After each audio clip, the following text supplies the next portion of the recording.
Guys, for this video gagawa ako ng chicken fillet for dinner. Maghiwa lang ako guys. Ginaganito ko siya guys. Mahaba yung pagka-cut ko.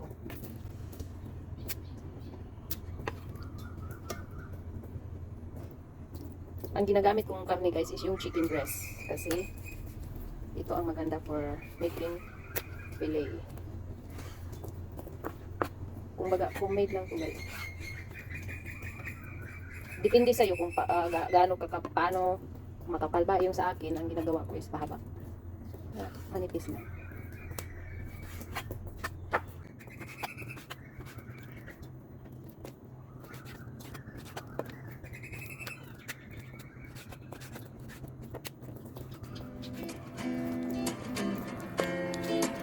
Tapos ko nang hiniwa guys. Ito na yung chicken breast guys. Tapos ngayon, titimplahan ko na siya guys. Tignan ko na asin. Tinatsa-tansya ko lang guys. Asin. Black pepper powder. Tansya lang sa akin guys. Isang itlog. Nag-black sa itlog. Dipindi sa dami guys. Kung sa tingin nyo is kulang, pwede nyo dagdagan na sa pa. And then, pagkatapos, nagugas na ako ng i-mix ko siya. Mga sangkap. Ilagay ka.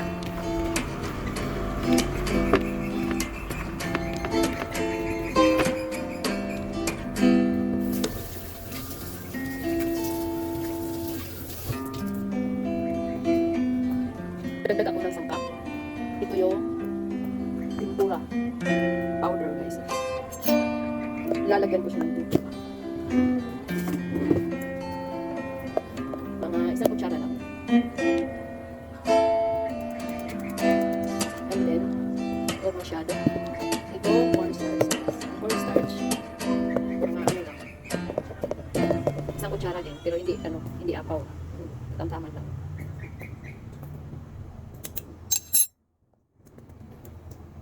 Sa akin, tansya lang kasi.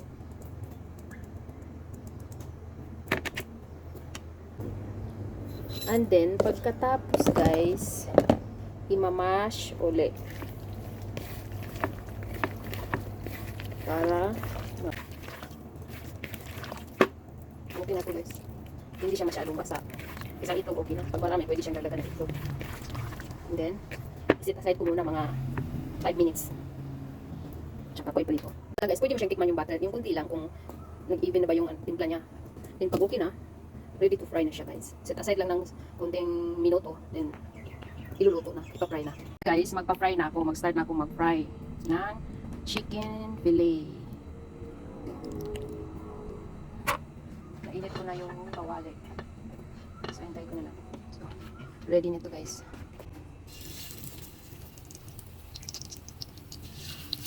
Kunting oil lang guys. Huwag na, pwede naman hindi siya lilitaw. Pag ano na yan guys, pwede na siyang i-flip, baliktarin mo, tingnan mo, i-check mo kung yung ilalim luto na, light brown, gano'n. So, pwede na siyang baliktarin. I-check mo lang. Walang. Hindi rin pwede yung, kasi ano to eh, chicken breast to eh, madali lang itong maluto. Pwede ano lang. Yung puti, ano na yan eh. Hindi kasi yan ibaya ng ano, yung sa Thai, yung suling.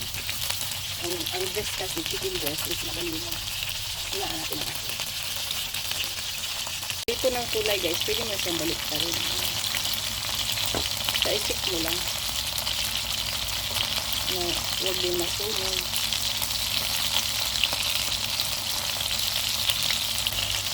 Madali lang naman ang. So, depende kasi, ito ang version ko ng chicken fillet ko, ganito eh.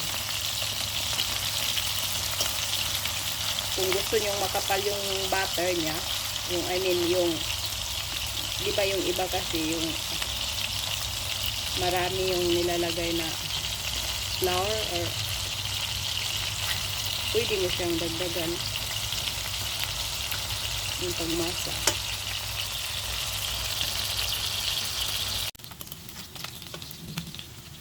Ayan guys. Ito yung version ko ng fish fillet ko guys. Ayaw ko yung masyadong. Ay ganito lang. Para yung Pagkagat mo, hindi siya matigas. Malambot. Although, sa mga chikiting, ang paborito nila yung mga crispy-crispy, diba? Nagdidepende yan sa iyo at sa mga kasama nila, mga bata o mga tao na kandak na kain. At sa iyo rin mismo na ikaw ang nag-prepare. Ito yung sa akin yung ganito na. Mahina lang kasi natin. Para hindi siya masunog. Na guys. Nahanguin ko na siya. Luto na siya. Ayan guys, tapos na ang niluto kong chicken fillet guys. Ito ang version ni Huwag ako ginawa ng chicken fillet. Ayan. Ulam na. Simple lang guys.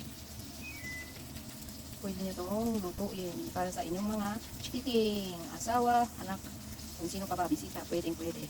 It's up to you kung paano nyo siya gagawin. And thank you for watching, guys. Bye.